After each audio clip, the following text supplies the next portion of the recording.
Husband said I choose your sister. I said okay and calmly stopped paying sister rent.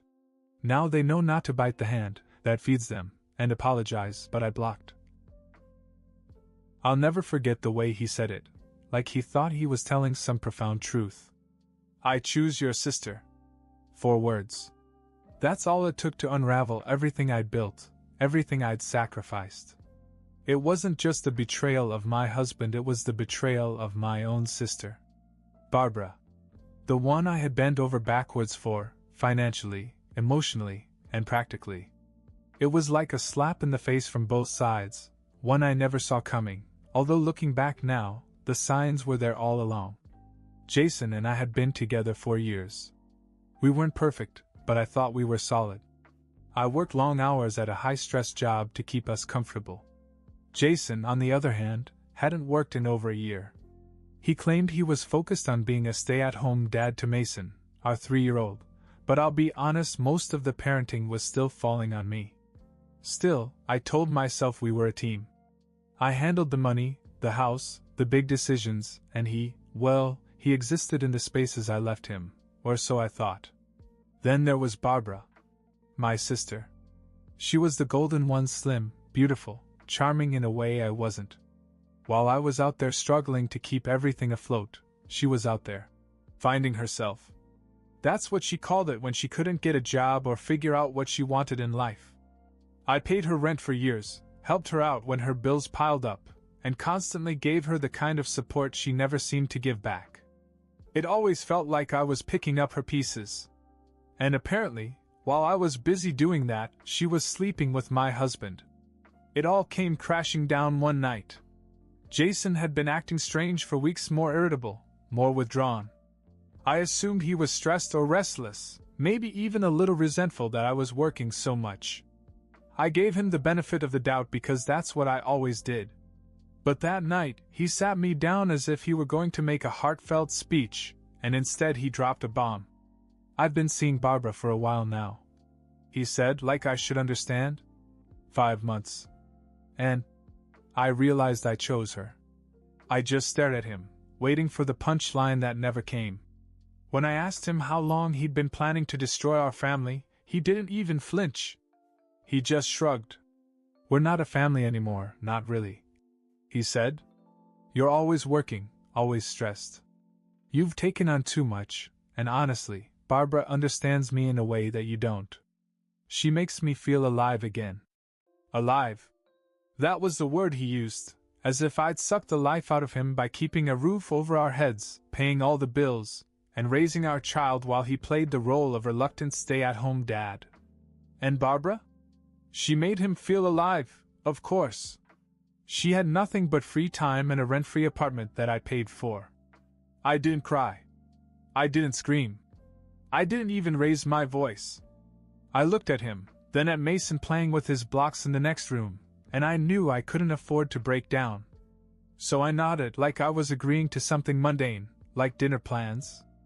Okay, I said. Jason blinked at me, clearly expecting me to fight or beg or do something dramatic. Instead, I remained calm. I told him to pack his things and leave the house immediately. You can live out your fantasy with Barbara, I said, but don't expect to come back. And don't expect to have anything to do with Mason. You've already proven that you're not in your right mind. Jason, of course, tried to turn this around on me. He accused me of being selfish, of not appreciating how much he'd done for our family. I just stood there and watched him work himself into a self-righteous frenzy, trying to justify the unjustifiable. But I didn't give him the response he wanted. He left that night, suitcase in hand, and moved in with Barbara. And as soon as I saw his taillights disappear down the street, I picked up my phone and canceled the automatic rent payments I'd been making for her apartment. We'll see how long her little fantasy lasts without my money. It didn't take long for reality to set in. The first phone call came a week later. It was Barbara. She sounded desperate, asking me why her rent hadn't been paid. I calmly told her that I'd stopped covering it. You're an adult, I said. You're with Jason now. He can handle it. She stammered something about not being able to afford it, and how it wasn't fair to just cut her off like that. I reminded her that fairness went out the window the moment she decided to sleep with my husband. Then I hung up. The next call was from Jason. He started off angry, accusing me of trying to ruin their relationship out of spite. I laughed at that. You mean the relationship you built by stabbing me in the back? That relationship? I asked. Then I told him the same thing I had told Barbara. I wasn't paying for either of them anymore. You wanted to build a life together? Then go ahead and build it, I said. But you're going to do it without my money. At the end of the month, Barbara and Jason were evicted. Apparently, Jason hadn't been very forthcoming with her about the state of his finances. He had been living off my income for so long that he had no savings, and what Barbara had managed to scrape together wasn't enough to cover rent, let alone everything else. They ended up moving in with a friend of Barbara's, but that arrangement didn't last long. I heard through the grapevine, mostly from Barbara's social media, which I had stopped following but couldn't help but check from time to time, that they were bouncing from couch to couch, struggling to keep their heads above water. Meanwhile, I was thriving. Cutting them off financially lifted a huge weight off my shoulders. I had more money, more time, and more peace of mind.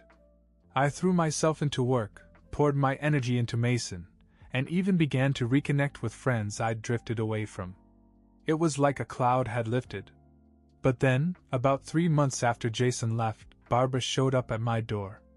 She looked terrible, like she hadn't slept in days. She was holding a shopping bag full of what I assumed were all her belongings, and her voice cracked as she began to speak. "Please," she said. "I need your help." I stood in the doorway, staring at her. Part of me wanted to slam the door in her face, but curiosity got the better of me. "Help with what?" I asked. "Jason left me," she said, tears streaming down her face. "He said I was too much of a burden and that he didn't sign up for this. I don't know where else to go." I couldn't help but laugh. The irony was too rich. She had betrayed me, broken up my family, and now she was standing on my porch begging me to bail her out. "I don't think so," I said. "You made your bed. Now lie in it." "But I didn't know it would be like this," she sobbed. "I thought we were happy. I thought." "You thought what?" I interrupted. "That you could steal my husband, live off my money, and everything would just magically work out. Welcome to the real world, Barbara. Actions have consequences." I closed the door before she could say another word. I could still hear her crying as I walked back into the living room, but I didn't feel sorry for her. Not one bit. I blocked her number later that night. It happened on a Sunday morning. I had just finished making breakfast for Mason when there was a knock at the door. I wasn't expecting anyone, so I thought it was a delivery or maybe one of the neighbors.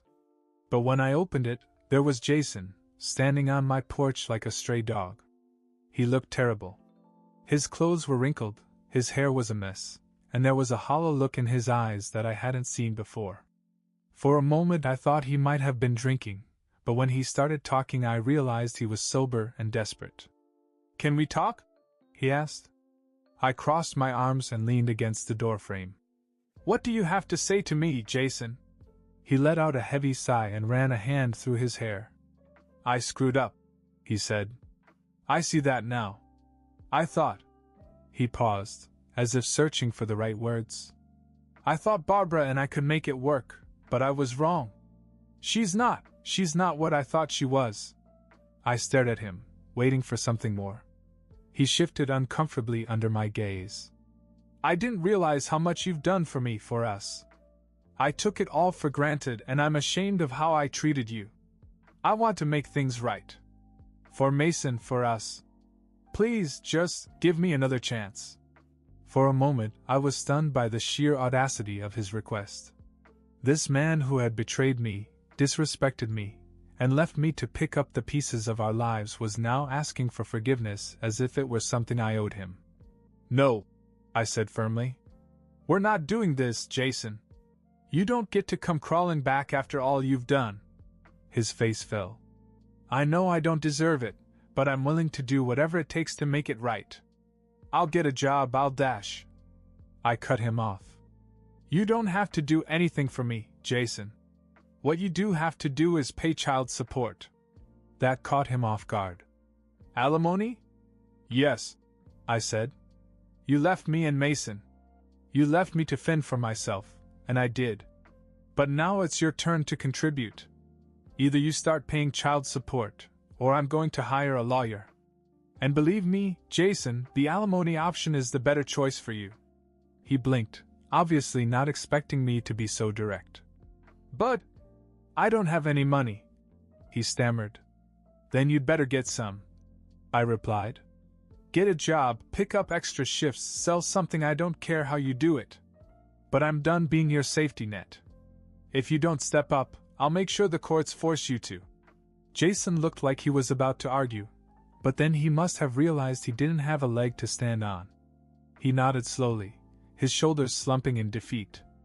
Fine, he muttered. I'll do it. Good, I said. And while we're at it, we need to finalize the divorce. You wanted out of the marriage, remember? So let's make it official. His eyes widened slightly, as if he hadn't expected me to bring it up. You really want a divorce? Absolutely, I said. We're done, Jason. There's no fixing this, and there's no going back. This is what you wanted, so own it. He didn't say much after that. I handed him a folder with the divorce papers I'd prepared months ago, told him to look them over, and said he'd hear from me soon about the alimony arrangement. Then I closed the door. As I walked back to the kitchen, I felt lighter, like I'd finally closed a chapter of my life that had been weighing me down. Mason was sitting at the table, happily munching on his toast, oblivious to the drama that had just unfolded. I kissed his head and smiled. Jason could keep his shame, his regrets, and his excuses. Mason and I didn't need him, we never did. Finalizing the divorce and handling the alimony was not as messy as I thought it would be, probably because Jason knew he didn't have a leg to stand on. He signed the papers without much of a fight, probably because he didn't want to risk a court battle that would end up costing him more than he could afford. The alimony agreement was simple. He had to contribute financially to Mason's upbringing and pay for some of the household expenses. The kicker was that Jason had finally gotten a job, nothing glamorous, just something stable enough to make his payments on time. For once, he was forced to pull his weight, even if it was legally required. And while I wasn't thrilled about having to see him every month, it was necessary for Mason. We agreed that he would see Mason once a month, always in neutral territory, and always with me there. I wasn't going to let Jason play Dad of the Year without supervision. To his credit, he treated Mason well. He was attentive during their visits, playing with him, listening to his stories, and genuinely trying to be a good father in those small, limited moments. I won't lie, sitting through those visits was uncomfortable. Watching Jason pretend he hadn't blown up our lives was infuriating, and I had to bite my tongue more than once to keep from snapping at him. But Mason adored him, and no matter what I thought of Jason, I couldn't take that away from my son. Meanwhile, Barbara was making her own attempts at reconciliation, though she didn't have the courage to do it directly. Instead, she went through our parents. One night I got a call from my mother. "Abigail," she said in that cautious tone she uses when she's about to ask for something she knows I won't like. "Don't you think it's time to move on from Barbara? She's your sister. She's been through a lot." "Been through a lot?" I asked, laughing bitterly. "She brought it on herself. She made a mistake," my mother said. "She's a victim of circumstance. You know how vulnerable she's always been. She's not a victim," I snapped. "She made her choices, and now she has to live with them. I'm not helping her anymore, and I'm certainly not forgiving her." "But Abigail," my father cut in, "you're so smart, so capable. You've always been the one to hold the family together. Can't you be the bigger person here?" I was stunned. It was as if they thought my intelligence made me a doormat, someone who should absorb any betrayal because I was strong enough to handle it. "No," I said firmly. "I'm done being the bigger person. I helped Barbara for years, and she repaid me by stabbing me in the back. I'm not paying her bills, and I'm not letting her back into my life. If you want to help her, that's your choice, but don't expect me to. That was the end of that conversation. For a while, my parents tried to guilt me, saying things like, "Family is everything, and you'll regret this one day." But eventually they stopped. I think they realized I wasn't going to budge. Barbara, on the other hand, didn't stop trying. She sent me messages on social media, emails, even a handwritten letter once, begging me to forgive her. She blamed Jason for everything, said he'd manipulated her, and claimed she missed having me in her life. But I didn't respond. For 8 months, I watched her flounder. She struggled to find work, and from what I heard, she bounced between living with friends and staying with our parents. It wasn't my problem anymore. One day, I blocked her completely. No more texts, no more emails, no more second-hand updates from my parents. She was out of my life forever. I wasn't angry anymore, not really. I just realized I didn't have the energy or desire to carry people who had proven they didn't deserve my support. I had to focus on Mason, my career, and my own peace of mind. Cutting Barbara off and managing the new co-parenting arrangement with Jason wasn't easy, but it gave me something I hadn't felt in years: control over my own life. Finalizing everything with Jason took months, but in the end I felt a huge sense of relief. The divorce was official, the alimony was set, and he was paying it reluctantly, of course, but he knew better than to test me after I got the court involved. We also agreed on his visitation with Mason, once a month, on neutral ground, and always with me present. I won't lie, those visits were awkward. Jason and I barely spoke, and I could tell he hated having me there as a buffer. But he treated Mason well, and Mason adored him, which made it tolerable. I'd do anything for my son, even if it meant sitting through an hour of tense conversation, while Mason played with his dad in the park. As for Barbara, I cut her off completely. She tried to reach me through every possible channel: phone calls, texts, social media, even emails. When I didn't respond, she went through our parents, who wasted no time guilting me. "She's your sister," my mother said during one particularly frustrating call. "She made a mistake, Abigail, but she's a victim of circumstance. Jason manipulated her." "Manipulated her?" I shot back. "She had a choice, Mom. She didn't have to sleep with my husband." "You're smart," my father chimed in. "You're above all this anger. Be the bigger person." I almost laughed. I am the bigger person. That's why I paid her rent for years while she couldn't get her life together. That's why I helped her every time she asked, even when it hurt me. But I'm done being her safety net. She can make it on her own.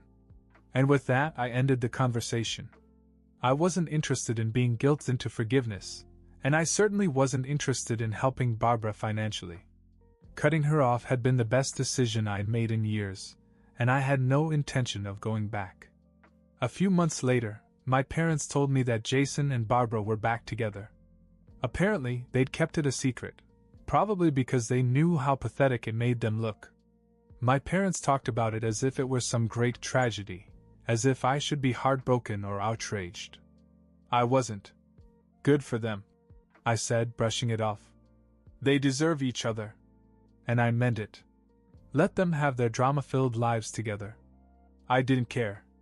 I was too busy being happy. You see, in the midst of all the chaos, something unexpected had happened. I met someone. His name is Mark, and he's everything Jason never was: kind, thoughtful, reliable. He actually listens when I talk and makes me feel seen. He brings me flowers just because, not as a half-hearted apology after a fight. Mason loves him too. Mark is patient and funny, always ready to play catch or build Legos, and he treats Mason like he's his own son.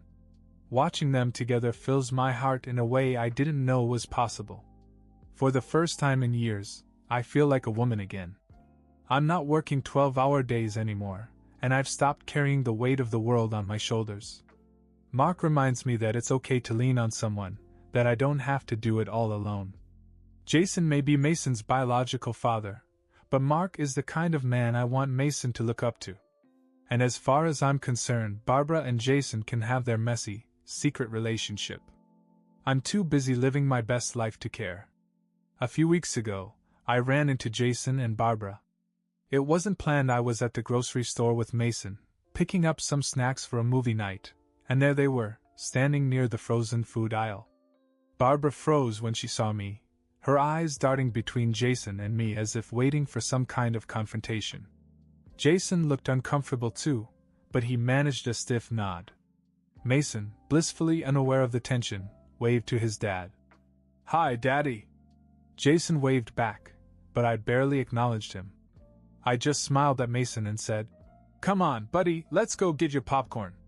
Then I walked away without giving either of them another look. It wasn't until I got to the checkout line that I realized how significant that moment was. A year ago, seeing them together would have made my blood boil.